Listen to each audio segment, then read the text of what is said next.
আজকে আমরা শুরু করব নবম শ্রেণীর প্রান্তিক প্রকাশনী ডক্টর রবীন্দ্রনাথ পাত্র ও কৌশিক কোলের লেখা প্রাক মাধ্যমিক ভৌতবিজ্ঞান ও পরিবেশ ভাবনা এই বইটার চ্যাপ্টার 4.5 মিশ্রণের উপাদানের পৃথককরণ তার অনুশীলনীতে যে প্রশ্নগুলো আছে তার উত্তরগুলো আলোচনা করব। তোমাদের যদি ভিডিওগুলো ভালো লাগে তাহলে লাইক, শেয়ার ও কমেন্ট করে জানিও আর চ্যানেলটি সাবস্ক্রাইব করো। আমার একটা ম্যাথসের চ্যানেল আছে WB ম্যাথস ওয়ার্ল্ড, সেখানে গণিত প্রকাশের কোষে দেখি সমস্ত অঙ্কের সমাধান করে দেওয়া আছে। তার লিঙ্ক আমি এই ভিডিও ডেসক্রিপশন বক্সে দিয়ে দেবো, আর ওপরের আই বাটনে ক্লিক করো, তোমরা সেই চ্যানেলটি পেয়ে যাবে। প্রথমে বহু বিকল্প ভিত্তিক প্রশ্ন, প্রতিটি প্রশ্নের মান 1। প্রতিটি প্রশ্নের 4টি করে বিকল্প উত্তর দেওয়া আছে, যেটি ঠিক সেটি লেখো। প্রশ্ন 1, ভিন্ন ভিন্ন স্ফুটনাঙ্ক বিশিষ্ট 2 বা ততোধিক তরলের মিশ্রণ থেকে উপাদানগুলি পৃথক করার জন্য কোন পদ্ধতি ব্যবহার করা হয়? উত্তর হবে অপশান এ, আংশিক পাতন। প্রশ্ন 2, বেনজিন ও টলুইনের মিশ্রণ থেকে উপাদানগুলিকে পৃথক করা যাবে? উত্তর হবে অপশান সি, আংশিক পাতন পদ্ধতিতে। প্রশ্ন 3, ক্লোরোফর্ম ও বেনজিনের মিশ্রণ পৃথক করা যায়? উত্তর হবে অপশান এ, পাতন পদ্ধতি দ্বারা। প্রশ্ন 4, চিনি বা লবণের জলীয় দ্রবণ থেকে চিনি বা লবণকে পৃথক করা যায় কোন পদ্ধতি দ্বারা? উত্তর হবে অপশান সি, পাতন। প্রশ্ন 5, নিশাদল ও বালি যে পদ্ধতিতে পৃথক করা যায় তা হলো? উত্তর হবে অপশান সি, ঊর্ধ্বপাতন। প্রশ্ন 6, পেট্রোলিয়ামের আংশিক পাতনে ডিজেল পাওয়া যায়? উত্তর হবে অপশান সি, 270 ডিগ্রি সেলসিয়াস উষ্ণতায়। তারপর বি, অতি সংক্ষিপ্ত উত্তরভিত্তিক প্রশ্ন, প্রতিটি প্রশ্নের মান 1। একটি শব্দ বা একটি বাক্যে উত্তর দাও। প্রশ্ন 1, পাতন পদ্ধতিতে পৃথক করা যায় এমন একটি মিশ্রণের উদাহরণ দাও। উত্তর হবে চিনির জলীয় দ্রবণ। প্রশ্ন 2, পাতন ফ্লাক্সে মিথানল ও অ্যাসিটোনের মিশ্রণে তাপ প্রয়োগ করলে কোনটি আগে পাতিত হয়? উত্তর হবে অ্যাসিটোন। প্রশ্ন 3, ন্যাফথা কি? উত্তর, অপরিশোধিত তেল বা পেট্রোলিয়ামের আংশিক পাতনের সময় প্রাপ্ত 35 ডিগ্রি সেলসিয়াস থেকে 200 ডিগ্রি সেলসিয়াস তাপমাত্রার মধ্যে বিভিন্ন হাইড্রোকার্বন মিশ্রিত যে তরল পাওয়া যায় তাকে ন্যাফথা বলে। এটি জ্বালানি, দ্রাবক এবং বিভিন্ন শিল্পে কাঁচামাল হিসাবে ব্যবহৃত হয়। প্রশ্ন 4, পেট্রোলিয়ামের পরিশোধনে অবশেষ রূপে কি পাওয়া যায়? উত্তর হচ্ছে অ্যাসফাল্ট। প্রশ্ন 5, অ্যাজিওট্রপিক মিশ্রণের উদাহরণ দাও। 118 নম্বর পাতায় এখান থেকে এতটা। প্রশ্ন 6, ইথাইল অ্যালকোহল ও জলের মিশ্রণ পৃথক করতে কোন পদ্ধতি ব্যবহার করা হয়? উত্তর হচ্ছে আংশিক পাতন। তারপর শূন্যস্থান পূরণ করো।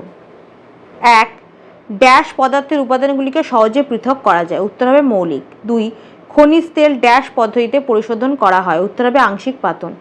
3, তরলের বাষ্পচাপ যখন ড্যাশ চাপের সমান হয় তখন তলটি ফুটতে থাকে? উত্তর হবে তরলের উপরিস্থিত চাপের সমান হয়, তরলের উপরিস্থিত। প্রশ্ন 4, পাতন পদ্ধতিতে গ্রাহক পাত্রে প্রাপ্ত জলকে ড্যাশ জল বলে? উত্তর হবে পাতিত। প্রশ্ন 5, ক্লোরোফর্মে আয়োডিন দ্রবীভূত থাকলে ড্যাশ পদ্ধতিতে তাদের পৃথক করা হয়? উত্তর হবে পাতন। প্রশ্ন 6, নুড়িবালি ও লৌহ চূর্ণের মিশ্রণ থেকে উপাদান দুটিকে ড্যাশ দ্বারা পৃথক করা যায়? উত্তর হবে চৌম্বকীয় পৃথককরণ বা ম্যাগনেটিক সেপারেশন। তারপর সত্য মিথ্যা নিরূপণ করো। 1, রাস্তা তৈরিতে ব্যবহৃত পেট্রোলিয়ামজাত পদার্থটির নাম অ্যাসফাল্ট, এটা সত্য। 2, খাদ্য লবণ জলে দ্রবীভূত হয়ে একটি মিশ্র পদার্থ উৎপন্ন করে, এটা সত্য। 3, জল ও ক্লোরোফর্ম একই পাত্রে রাখলে নিচের স্তরে থাকবে জল, এটা মিথ্যা। 4, বিটুমিনাস কয়লার অন্তর্ধূম পাতনে আলকাতরা পাওয়া যায়, এটা সত্য। তারপর বাম স্তম্ভের সঙ্গে ডান স্তম্ভের সামঞ্জস্য বিধান করো। 1, মিথাইল অ্যালকোহল ও জলের মিশ্রণ, এটা হবে অপশান ডি, আংশিক পাতনের সাহায্যে পৃথক করা হয়। 2, NH4Cl ও বালির মিশ্রণ, এটা হবে অপশান বি, ঊর্ধ্বপাতন প্রক্রিয়ায় পৃথক করা হয়। 3, দুটি পরস্পর অদ্রবণীয় তরলের মিশ্রণ, এটা হবে অপশান এ, পৃথককরণ ফানেলের সাহায্যে পৃথক করা হয়। 4, তরলে কঠিন পদার্থ দ্রবীভূত থাকলে এটা হবে অপশন সি, পাতন প্রক্রিয়ায় উপাদানগুলিকে পৃথক করা হয়। তারপর সি, সংক্ষিপ্ত উত্তরভিত্তিক প্রশ্ন, প্রতিটি প্রশ্নের মান 2। নিচের প্রশ্নগুলি 2-3টি বাক্যে উত্তর দাও। প্রশ্ন 1, পাতন কাকে বলে? 116 নম্বর পাতা। এখান থেকে এতটা। প্রশ্ন 2, তরলের স্ফুটনাঙ্কের ওপর চাপের প্রভাব লেখো। 116 নম্বর পাতায়। এখান থেকে এতটা।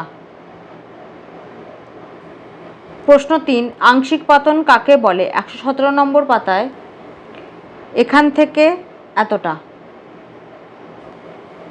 প্রশ্ন 4, কেরোসিন তেল ও জলের মিশ্রণ থেকে কেরোসিন তেলকে কিভাবে পৃথক করবে? 119 নম্বর পাতায়। এখান থেকে এতটা লিখবে আর তার সাথে এই ছবিটা এঁকে দেবে। প্রশ্ন 5, অ্যামোনিয়াম ক্লোরাইড ও বালির মিশ্রণ থেকে অ্যামোনিয়াম ক্লোরাইড কিভাবে পৃথক করবে? উত্তর হবে ঊর্ধ্বপাতন প্রক্রিয়ায়। প্রশ্ন 6, পেট্রোলিয়াম কি? এর বিভিন্ন উপাদানগুলিকে কোন পদ্ধতিতে পৃথক করা যায়? 118 নম্বর পাতায়। এখান থেকে এতটা। তারপর ডি, দীর্ঘ উত্তরভিত্তিক প্রশ্ন, প্রতিটি প্রশ্নের মান 3। নিচের প্রশ্নগুলির উত্তর দাও। প্রশ্ন 1, মিশ্র পদার্থের উপাদানগুলির পৃথককরণের প্রয়োজনীয়তা উল্লেখ করো। 116 নম্বর পাতায়। এখান থেকে এতটা। প্রশ্ন 2, তুতের জলীয় দ্রবণ থেকে কিভাবে তুতে ও জল পৃথক করবে? প্রথমে এই ছবিটা আঁকবে, তারপর এখান থেকে এতটা লিখবে, তারপর এখান থেকে এতটা।